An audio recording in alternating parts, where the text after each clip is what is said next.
We deal in paint, pigment, light and shadow, realism, surrealism, impressionism, and ghost stories. An interest in the oddball, a predilection toward the bizarre. And this place is nothing if it isn't bizarre. There's no admission, no requirement of membership, only a strong and abiding belief in the dark at the top of the stairs, or things that go bump in the night. The name of this place, should you have come in here accidentally out of the rain, is the Night Gallery. Welcome back, art lovers, to Midnight Viewing, the Night Gallery podcast. I'm Father Malone, and with me here in the gallery, as always, are the Culture Cast Chris Stashu. You and other people may be werewolves. More at 9. And the projection booth's Mike White. That snow is pretty secret, pretty silent. And this episode, we're going to be talking about Night Gallery, Season 2, Episode 5, which aired on October the 20th, 1971, and was broken into 2 segments, The Phantom Farmhouse and Silent Snow, Secret Snow. Before we get into it, I just want to say, what an intro, man. They zoomed in on that mirror, and Rod is like walking around among the things. It was the most dynamic opening of any Night Gallery I've ever seen. Yeah, it was like straight out of Airplane. There's that scene in Airplane where he walks out, where Robert Stack walks out of the mirror. It's the reverse of that. They should have done that. Oh my God, they really should have started going for it. Like, Rod, you're not doing anything with the writing anymore. You want to play around? Oh, I don't. I want to go home. You're holding me against my will. Let me alone, please. For the love of God, just let me cash my checks and go home. From this picture, one wouldn't necessarily conjure up the story of love, but that's precisely what it tells about. The emotion as old as man, but the object of the emotion, this is not quite as familiar. Its title, Phantom Farmhouse, offering number 1 in the Night Gallery. Now, the first segment is called The Phantom Farmhouse. This was written by Halstead Wells, based on a short story by Seabury Quinn, and directed by Jeannot Jouark. Stars David McCallum, David Carradine, Linda Marsh, Trina Parks, and Bill Quinn. I just want to point him out because are you guys at all familiar with ventriloquist by the name of Jeff Dunham?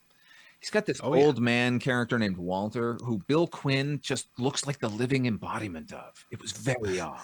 Thanks for reminding me that Jeff Dunham exists. I know. Look, I didn't want to bring him up or promote him in any way, but Las Vegas's own Jeff Dunham, you mean? That's right. He's a hometown boy. Now, this story concerns an unorthodox psychiatrist who investigates the mysterious murders plaguing his patients, and there are wolves involved. What do you think of this one, Mike? I felt this segment made me feel stupid because I could not figure out what the heck was going on. All these people in this tree, and David Carradine, maybe he's a Satanist. I don't know. Like, what? Please explain this one to me because I just was not getting this one at all. It's very confused, but It of itself is confused. But here's what happened. Okay. Bear with me. I'm ready for this. Listeners, I didn't come up with this. All right. So No, somebody by the name of Seabury Quinn did, and then somebody named Halstead Wells adapted it, then somebody named Jeannot Jouark directed it. Those 3 names together should give you an idea of the where we're going with this. It's pretty all over the place. You know what, though? If you read the original short story, Seabury Quinn, who was not, like, he was a writer, like, all of his contemporaries were the Weird Tales guys, so it's like Robert E. Howard and Lovecraft, and yeah, like all of the sort of the giants, as it were. And he created a character named, like, Jules de Grandin, who is like a paranormal investigator, and he's got like a whole series of these stories, and they're all great. In addition to that, Seabury Quinn was like a mortuary lawyer. Like, that was his primary function. Like, he published a magazine called Caskets and Sunshine or something. Wow. And if you read the original story, it's much more simplified. I'll give you the short story version, and you'll understand exactly what it is. This guy checks himself into an asylum in Maine, in this case, right, which is right across the border from Canada, which is why there are French-speaking characters in the story. I had a lot of questions why the hell everybody's speaking French all of a sudden. Thank you. That helps. Pulled over for no good reason. Wow. He's allowed to walk the grounds, and he walks and finds a house with a family, a mother and a father, and a beautiful girl who seems dressed from another age, and they have an instant connection, but she's very odd and keeps him at a distance. Nevertheless, when he comes back to the asylum and tells the people about it, they're like, you must really be crazy because there's no house out there, just a ruin. And then he continues going, visiting with the girl and her family. And then there's this business with people being attacked by wolves in the thing, like talk of it. But none of that is sort of put together forthrightly. It's basically, is he insane or not, is the thing back and forth, because he going to the asylum and they're crazy, but they're telling him he's crazy, but he's actually seeing the people. So they are a family of werewolves and they are dead. So they're ghost wolves or wereghosts or something. It ends basically the same way. So there's no character like feeding these people or like luring them, or there's no warlocks and all this other shit. It's just, they let him know that family who lived there were sort of renowned as potential werewolves. Stay away from there. And they are, and it's more of a, like Romeo and Juliet with the two warring factions, where her parents want to eat him and the rest of them think he's crazy and trying to keep them apart. And then she makes the sacrifice, just exorcise me and my family will go away and countryside will be fine, but I'll lose you. But if I stay with you, I'm going to murder you because I'm a wolf. The end. Now, how that turned into tree pads and groovy talk and moccasins and Thumper from goddamn You Only Live Twice, I don't know. But I did enjoy it. I'm glad you did. The only note I have is crow noises and two random French dudes. I mean, that there are crow noises up the wazoo in this episode. Perfect segue there, Chris. Mike already knows where we're going with this. Another thing I like to point out in these episodes of the second season are performers who probably don't have the spotlight shine on them enough. In this case, featured only once in this episode, but I think we all know it. It's about 25 years old at this point. Here it is.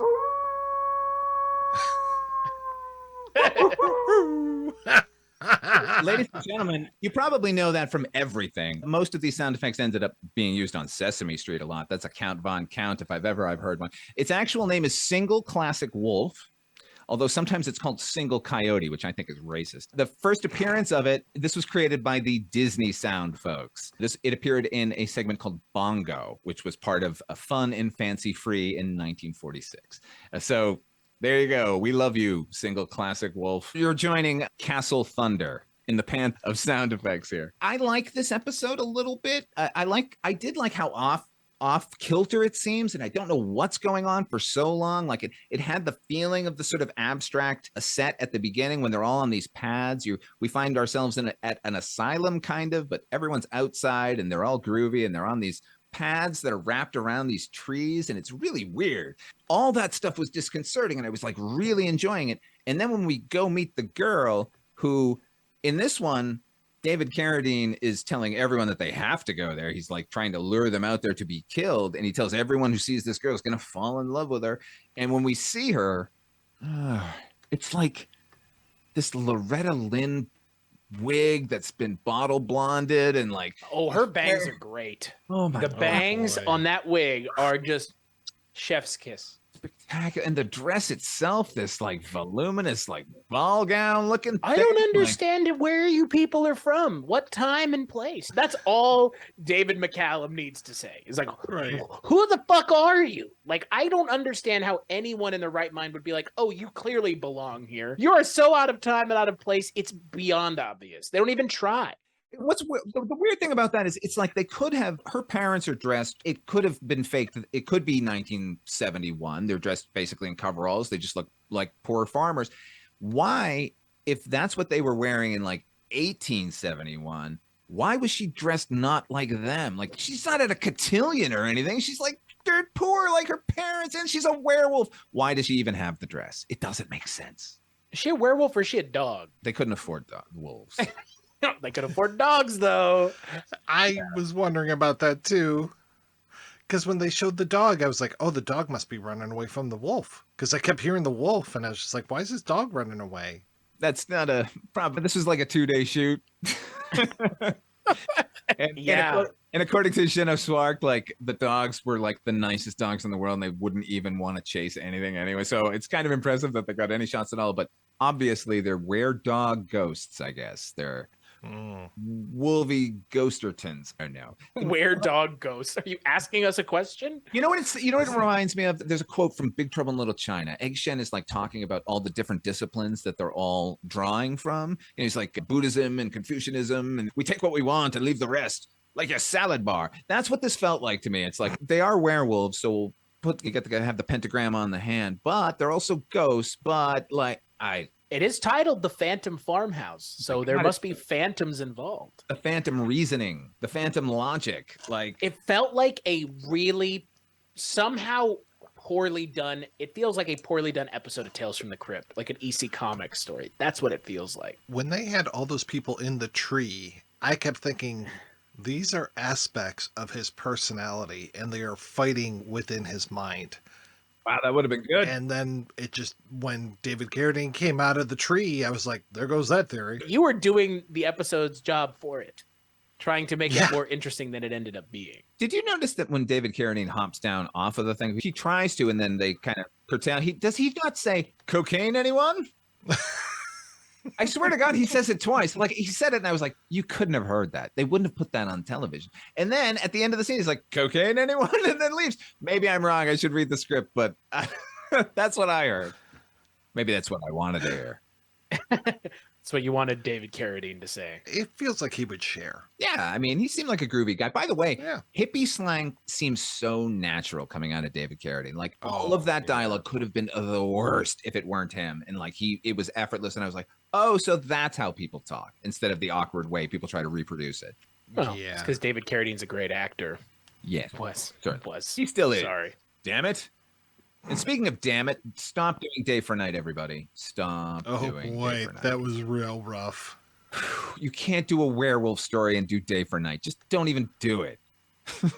Yeah. Well, how long did you say they had for this? 5 days? I don't know why they even tried. 2 days. 2 days. Jesus. Yeah. No wonder it looks so bad. Yeah. I mean, they're not going to get a big lighting package out there at like. I think it's more impressive that it only took 2 days and that it's not a complete mess. I think it's well shot. I think there's some poetical looking shots in there, like it's a nice looking it's a nice looking episode. When McCallum's first like venturing into the forest, like there's a scene of this lamb like running through the forest being pursued by the wolves, and it all looks gorgeous. It looks like a fairy tale. And then unfortunately we're right back to like the Universal lot with most obvious lighting in the world, the sun, just because they need it for speed. But like he managed to get a couple of like cool shots. There's another one sort of at the midpoint where they're on top of a hill where all the sheep, where McCallum walks down and sort of scares the sheep, which another gorgeous shot. There are little moments of beauty in these episodes, and at least this one did not in any way feel set bound.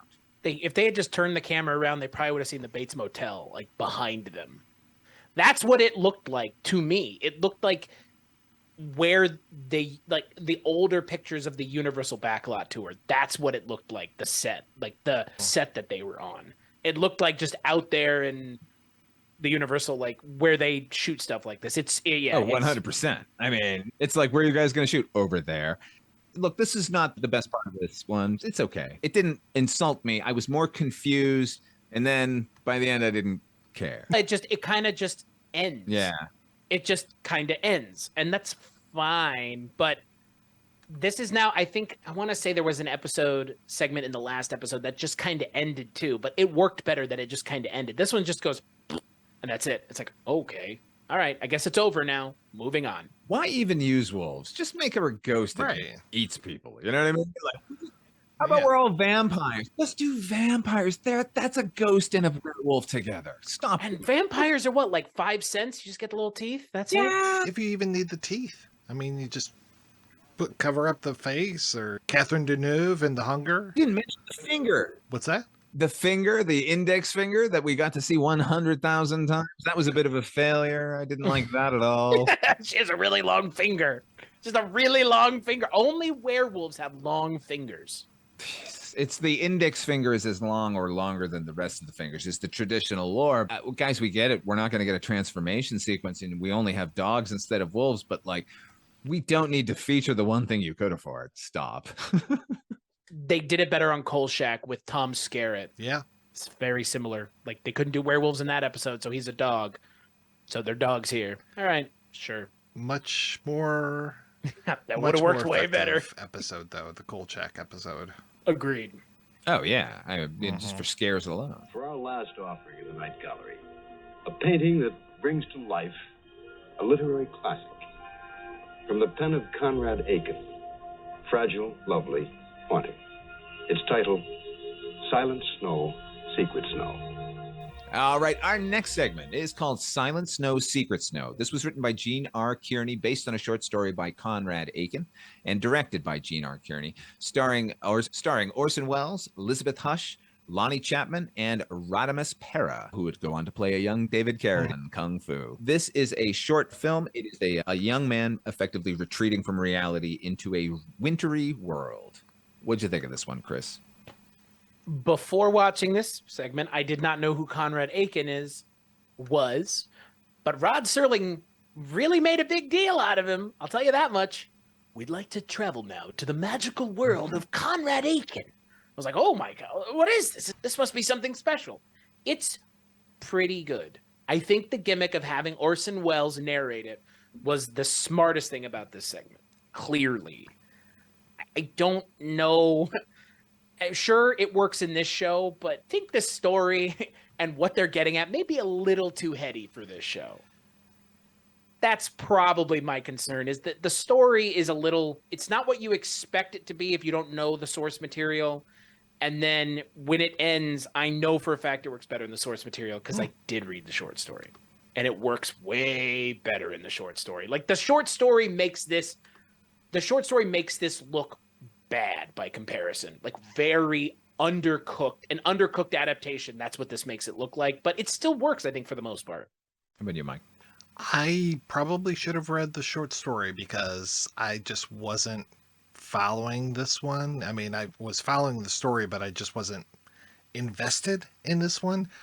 I almost wish that it would have just been Orson Welles narrating the whole thing, get rid of all dialogue, just have him say his mother didn't understand and his father was eerily familiar, like he had been in 1,000 different movies and you can't quite put your finger on which one it is. But it's like, I wasn't getting the vibe of this one. So I was just kind of like, all right, yeah, the kid's retreating and he keeps thinking about snow. I was pretty nonplussed. That dad that we all sort of recognize from something or other, Lonnie Chapman, I know him because he's in the Banachek pilot.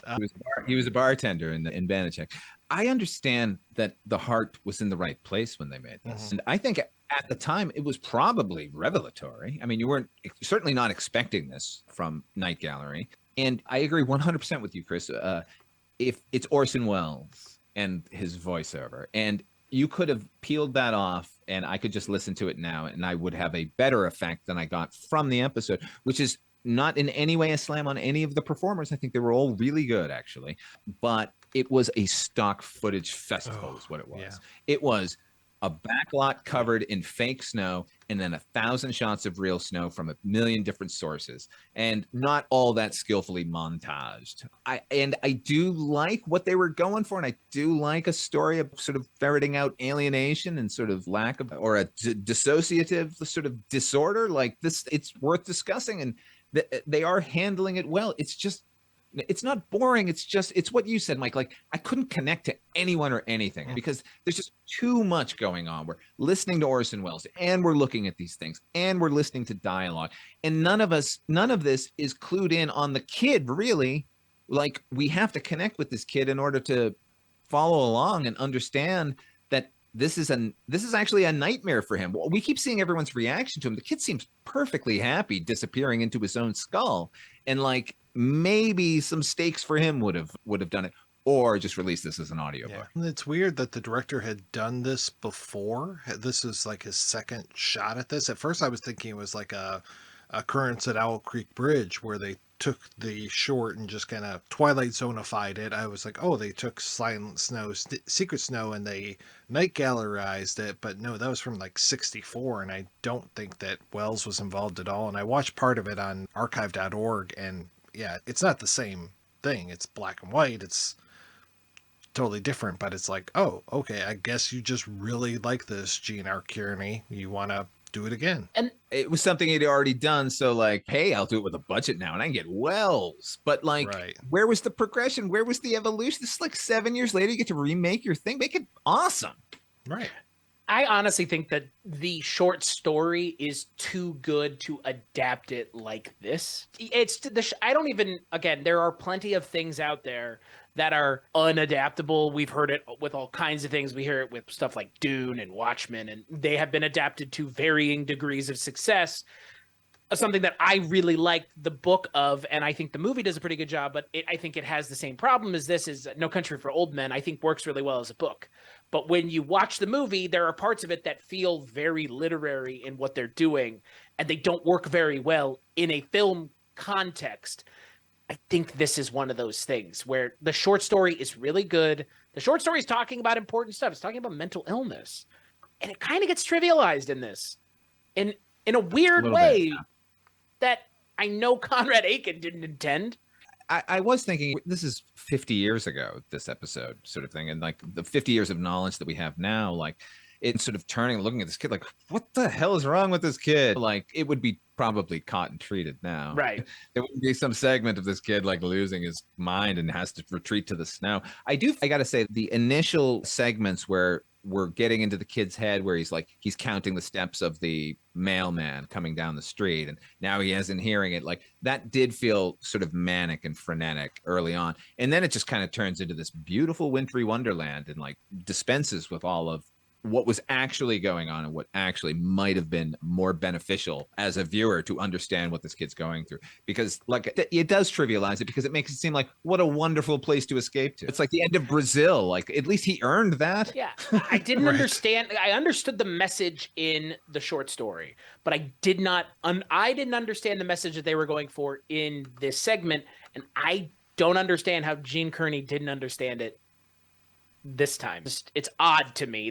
It's just odd because you would think, like we've already mentioned, if this is your second crack at it, you would have a better grasp of what this is and what it's going for and what it's getting at and what the message of the story is. Because this is a story that is heavily not metaphorical, but it's symbolic.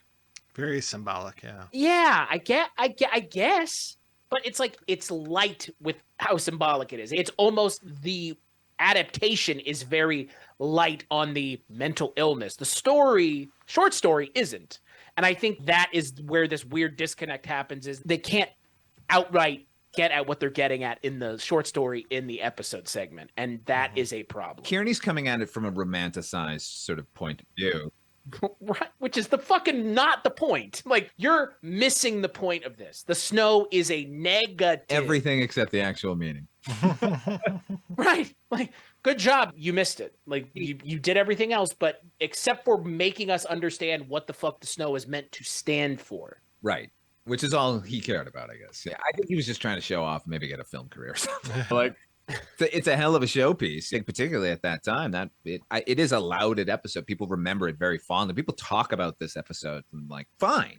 There's nothing wrong with it. It's just I don't necessarily subscribe to it, and I think it's a sort of an archaic view of mental illness. And the way Rod Serling plays it up at the beginning of the segment, it makes it sound like it's going to be some grand musing on something, and it ends up just kind of spinning its wheels and having nothing to say when the source material is rather clear as to what it's getting at. We're going to play a preview of the next episode, and we'll be right back to wrap up. Painting number 1. About a man who spends a night in a haunted house. An unbeliever, if you will, who by dawn believes. The name of the painting is A Question of Fear. The name of this place is the Night Gallery. Oscar Wilde said something to the effect that if there were not a devil, we'd very likely invent him. He serves many a purpose, and this grim-visaged character here is proof of that rather bitter pudding in a story that tells what happens when evil collides with evil. The painting is called The Devil Is Not Mocked. That's right. On the next Midnight Viewing, we'll be taking a look at Season 2, Episode 6. That's broken into 2 segments, A Question of Fear and The Devil Is Not Mocked. Until then, where can we all be found, gentlemen? Let's hear, Chris. Weirding Way, this show, and many more. If you can't find something to listen to on weirdingwaymedia.com, you didn't try hard enough. It's you, not us. It's you. It's on you. It's not our fault you don't like to be entertained. It's your fault. Right. Should that be the slogan? That's on you. All right, ladies and gentlemen, until next time, the gallery is closed. I'm actually going with it. Works. Yeah, it works very well.